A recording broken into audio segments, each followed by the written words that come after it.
Hello everyone, कैसे हैं आप सब कोई। अभी हम लोग डिस्कस करने वाले हैं सिमेट्री का ये थर्ड नंबर क्वेश्चन। इसके पीछे पार्ट में हम लोगों ने क्वेश्चन नंबर 1, 2 और इसका इंट्रोडक्शन देख चुके हैं। अगर आप इसका इंट्रोडक्शन वाला पार्ट नहीं देखे हैं जिसमें क्वेश्चन नंबर 1 डिस्कस किया गया है, तो मान के चलिए कि कॉन्सेप्ट का जो अंडरस्टैंडिंग है ये आपको फिर नहीं समझ में आएगा। क्या बात किया जा रहा है ये भी समझ में नहीं आएगा, क्योंकि ये सिमेट्री नहीं है, ये रोटेशनल सिमेट्री है। ये थोड़ा सा अजूबा है, तो अजूबा चीज़ों को थोड़ा ध्यान से पढ़ना पड़ता है। फिलहाल के लिए क्वेश्चन नंबर 3 के पास हम आएंगे और आपको ये बताने से पहले कुछ बेसिक बात बताएंगे जो जानना आपको जरूरी है। तो आइए हम लेकर चलते हैं आपको वापस से जो बात आपको सिखाना है। ठीक है, कॉन्सेप्ट यहाँ पर बहुत सिंपल सा ही है।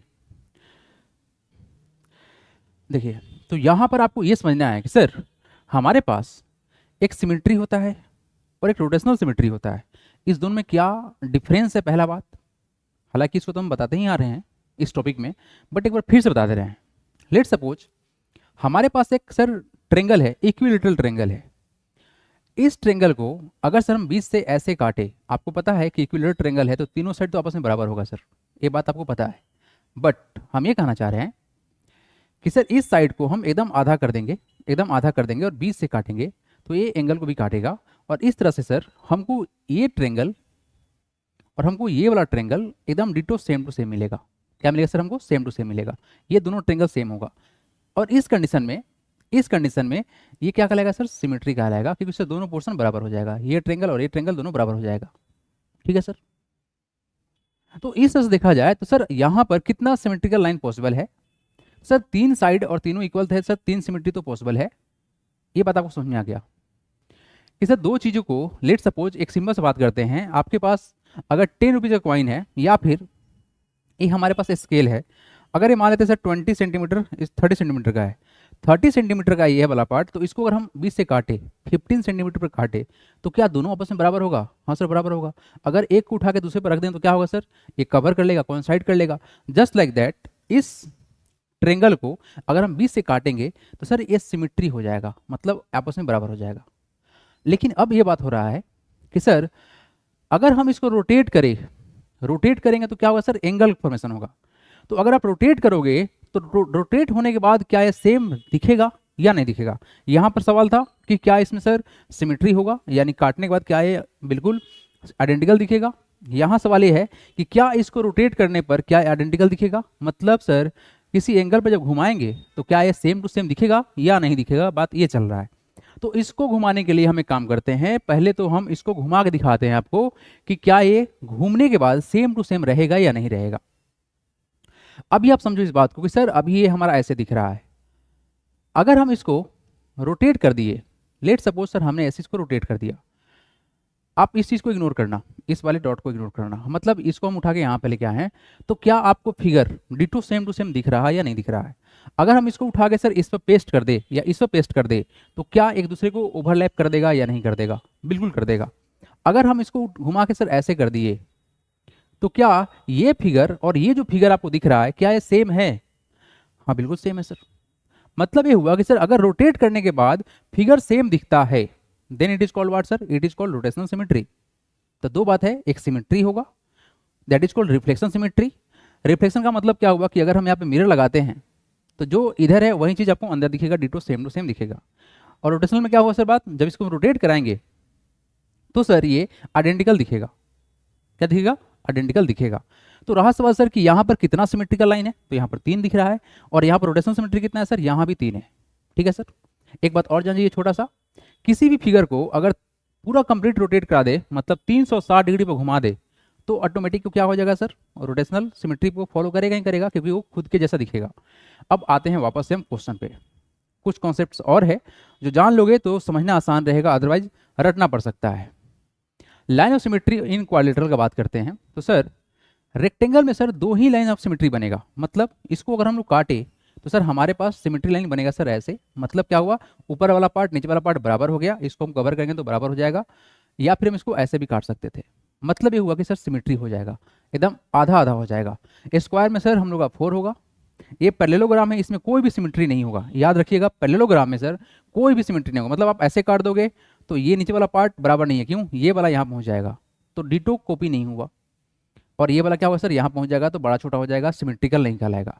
अगर आप ऐसे काटोगे तो सर डेफिनेटली ये वाला पोर्शन मैच नहीं करने वाला है, तो सिमेट्री यहाँ पे नहीं होगा। सीधी बात यही था। आपको बस ये समझना है कि सर सिमेट्री होगा या नहीं होगा। तो उम्मीद करते हैं इसमें आपको समझ में आया होगा कि सर ये सिमेट्री है या नहीं है। ठीक है सर, चलिए आगे बढ़ते हैं, क्योंकि सर हमको क्वेश्चन प्रैक्टिस कराना था, बट बात को समझाने के लिए थोड़ा सा हम बैकअप बनाना जरूरी था, इसलिए हम बैकअप बना रहे हैं। ये स्क्वायर है, तो अभी आपने पढ़ा है सर कि इसमें सर सिमेट्री 4 होगा, लेकिन इसमें अगर रोटेशनल सिमेट्री का बात करें तो वो भी 4 होगा। क्यों ऐसा होगा? जिस तरह से आपने देखा सर ट्रेंगल को रोटेट कराया, 3 टाइम्स रोटेट कराया है, तो सर वो एक रोटेशनल सिमेट्री बनाया है। जस्ट लाइक दैट अगर हम इस स्क्वायर को 90 डिग्री पर सर रोटेट कराएंगे तो ये हमको आइडेंटिकल दिखेगा। ठीक है सर, मतलब ये है कि आप इसको उठा के यहाँ पहुँचा दो, मतलब ऐसे घुमा दो पूरा कंप्लीट, इसको यहाँ पहुँचा दो तो सर सब सेट हो जाएगा, क्योंकि सर ऑल साइड इक्वल होता है। जस्ट लाइक दैट रेक्टेंगल में सर 2 रोटेशनल सिमेट्री होगा, रोमबस में सर 2 होगा, काइट में 1 होगा, ये एक्सेप्शन में आता है, इसलिए थोड़ा सा यहाँ पर ध्यान दीजिएगा, एक्सेप्शन में है। ठीक है सर, पैरेललोग्राम में सर रोटेशनल सिमेट्री सर 2 होगा। ये कब होता है आपको थोड़ा सा बताते हैं पैरेललोग्राम के बारे में। सर अपोजिट साइड्स इक्वल होता है और पैरेलल होता है, इक्वल होता है और पैरेलल होता है। यहाँ पर सर 2 सिमेट्री बनेगा, कब? 180 पर और 360 पर। ठीक है बाबू, ये हम लोग का सर इक्विलेटरल ट्रायंगल है। जस्ट आपने देखा है सर 3 रोटेशन भी होगा इसमें और 3 हमारा का क्या बोलते हैं उसको, सिमेट्री भी होगा। आइसोसेलेस ट्रेपेजियम में सर सिर्फ और सिर्फ एक रोटेशन पॉसिबल है 360 डिग्री पर। हेक्सागोनल है सर, हेक्सागोनल जिसमें सर 6 साइड होंगे, और यहाँ पर बात करेंगे सर रेगुलर हेक्सागोन का, तो सर इसमें 6 ऑर्डर पॉसिबल है। ठीक है सर, आइए क्वेश्चन पे आप आइए। अब आपको क्वेश्चन समझ में भी आएगा और आप आराम से कर भी लोगे। ठीक है, आओ फटाफट उड़ाते हैं। क्वेश्चन नंबर 3 का फर्स्ट में बोला गया है geometrical figure with infinite number of line of symmetry and rotational symmetry of infinite order. ये सब तो पता है, बताया ही नहीं गया था, ये सब बात आपको तो बताया ही नहीं गया था। सर इनफाइनाइट वाला क्या कंडीशन बनेगा? तो बाबू इनफाइनाइट वाला में जो आपको ध्यान देना है वो कंडीशन बनेगा एक सर्कल में। कहाँ बनेगा? ये बनेगा तुम्हारा एक सर्कल में। ठीक है, सर्कल में सर इनफाइनाइट सिमेट्री हो सकता है और इनफाइनाइट रोटेशनल सिमेट्री हो सकता है। इस सर्कल को घुमाओ तो सेम ही दिखेगा ना। अच्छा, घुमाना कैसे है? किसी फिक्स पॉइंट पर सेंटर पर रखे घुमाना है, ऐसे ऐसे। ठीक है, तो सर इनफाइनाइट सर क्या होगा? रोटेशनल सिमेट्री होगा। आप इसको सर सेंटर से अगर पास कराओ, सेंटर से कोई भी सर लाइन अगर पास कराओगे सेंटर से होते हुए, तो ये वाला पार्ट है और ये वाला पार्ट सर आइडेंटिकल हो जाएगा, क्योंकि सर सेमी सर्कल हो जाएगा, आधा हो जाएगा। तो जितना बार तुम सेंटर से पास कराओगे ये अपने आप में क्या हो जाएगा बाबू? सिमेट्रिकल हो जाएगा। ये पार्ट और ये वाला पार्ट बराबर हो जाएगा। और रोटेशन में सर जितना बार रोटेट करोगे सेम टू सेम दिखेगा, गोला ही है ना। ठीक है सर, तो क्या होगा इसका आंसर? इसका आंसर सर्कल होगा। क्या होगा सर? इसका आंसर सर्कल होगा। ओके, अब यहां देखना ध्यान से, regular polygon with 4 line of symmetry and rotational symmetry of order 4। देखो 2 बात किया गया, इसको हम इरेज कर दे रहे हैं। यहां पर 2 बात बोला गया। एक बोला गया क्या? रेगुलर पॉलीगॉन है। पॉलीगॉन का मतलब क्या होता है? जिसमें मैनी साइड्स हो, मैनी साइड को क्या बोलते हैं? पॉलीगॉन बोलते हैं। विथ 4 लाइन ऑफ सिमेट्री, कितना सर लाइन ऑफ सिमेट्री है? 4 लाइन ऑफ सिमेट्री है। याद कीजिए 4 लाइन ऑफ सिमेट्री कहां था? स्क्वायर में था। ये बात वेरीफाई हुआ। सेकेंड बात को वेरीफाई करने के लिए रोटेशनल सिमेट्री ऑफ ऑर्डर 4। अब समझो ऑर्डर 4 का मतलब क्या है? ऑर्डर 4 का मतलब क्या है कि सर ये 4 बार सेट हो जाएगा और सेम टू सेम दिखेगा। मतलब अगर 360 को अगर सर 4 से डिवाइड करेंगे तो वैल्यू कितना आएगा सर? 90 आएगा। और 90 बनता कहां पे है? याद करो, स्क्वायर के वर्टेक्स पर एंगल बनता कितना है? 90 का बनता है। अर्थात अगर हम 360 डिग्री को रोटेशनल सिमेट्री वाले एंगल से अगर डिवाइड करें तो वैल्यू कितना आएगा? 4 आएगा। मतलब ये स्क्वायर ही होगा और कुछ भी नहीं हो सकता है, स्क्वायर होगा। रटना नहीं है, बातों को समझना है। Next, a triangle with at least 2 line of, देखो ध्यान से, यहां क्या बोला गया है? वर्ड का ही खेल है, वर्ड पकड़ना है। एटलीस्ट 2 लाइन ऑफ सिमेट्री, क्या बोला गया? 2 लाइन ऑफ सिमेट्री। अच्छा, and at least 2 line of angle of symmetry, 2 बात बोला गया है। एटलीस्ट 2 लाइन ऑफ सिमेट्री बोला गया है, 2 होना चाहिए कम से कम, and at least 2 angle of symmetry, और 2 एंगल ऑफ सिमेट्री होना चाहिए कम से कम। ज्यादा से ज्यादा नहीं बोला गया है, बोला गया कम से कम। अब देखो याद करो एक कंडीशंस जिसने बताए थे कि अगर हम लोग एक ट्रायंगल हो जिसका ऑल साइड्स इक्वल हो, ये साइड आपस में बराबर हो, तो सर इसमें 3 सिमेट्रिकल लाइन होगा। और इसका ऑर्डर कितना था? ऑर्डर भी 3 था। यानी सर कम से कम 2 तो हो ही जाएगा ना। तो क्या होगा सर? ये इक्विलेटरल ट्रायंगल होगा। क्या होगा सर? ये इक्विलेटरल इक्विलेटरल ट्रेंगल होगा, इसके अलावा कुछ नहीं हो सकता। नेक्स्ट देखिए, अ triangle with only one line of symmetry but not having a rotational symmetry. अब मेरे बात समझो, अगर कोई ट्रेंगल ऐसा हो कि सर जिसका दो साइड इक्वल रहे, ये साइड और ये साइड आपस में बराबर है, तो अगर हम इसको 20 से सर ऐसे अगर हम डिवाइड कर रहे हैं तो सर एक सिमेट्री तो पॉसिबल है। अ triangle with only one line of symmetry, symmetry तो होगा, ये और ये आइडेंटिकल होगा। और क्या बोला गया, but not having a rotational symmetry, इसका रोटेशनल सिमेट्री नहीं बनेगा। ठीक है, यही ना मतलब हुआ। तो सर इस एक लाइन से मालूम चला क्या कि सर कौन सा होगा, आइसोसेलेस ट्रेंगल होगा, आइसोसेलेस ट्रेंगल होगा। ठीक है sir. Next, a quadrilateral with rotational symmetry but no reflection symmetry.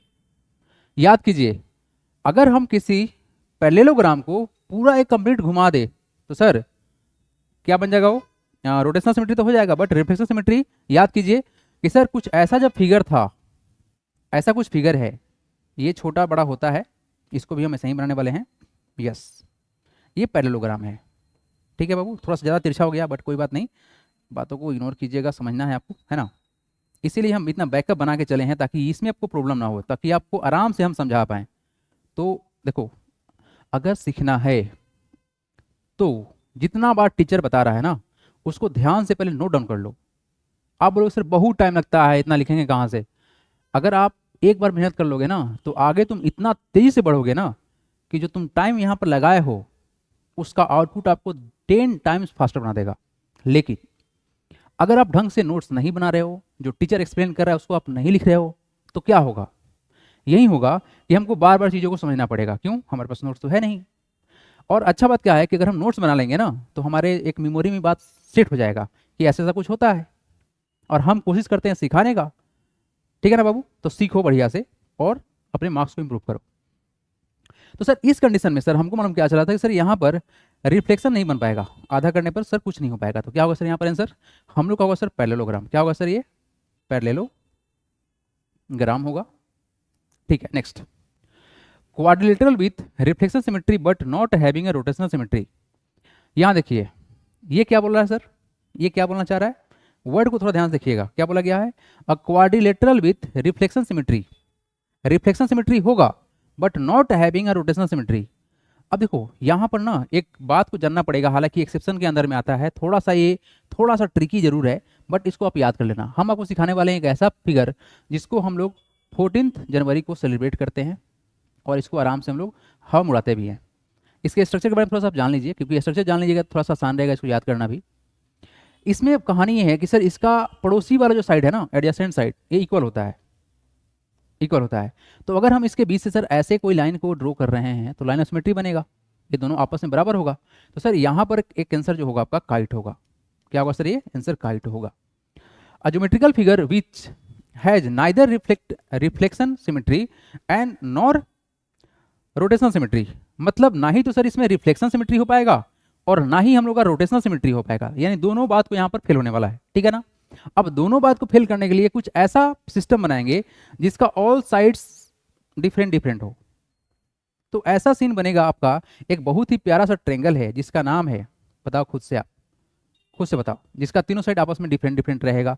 चलो कुछ ऐसा डायग्राम बनाते हैं जो तुमको आराम से समझ में आ जाए। बताओ किस ट्रेंगल का डायग्राम है ये, it is called sklearn triangle. क्या बोलेंगे इसको sir, sklearn, sklearn triangle. Done, ये हुआ आपका 3rd नंबर क्वेश्चन का पूरा पार्ट कंप्लीट। पढ़ाते हैं यहाँ से आगे, समझाते हैं आपको क्वेश्चन नंबर 4th को। ठीक है, क्वेश्चन नंबर 4th को देखिए,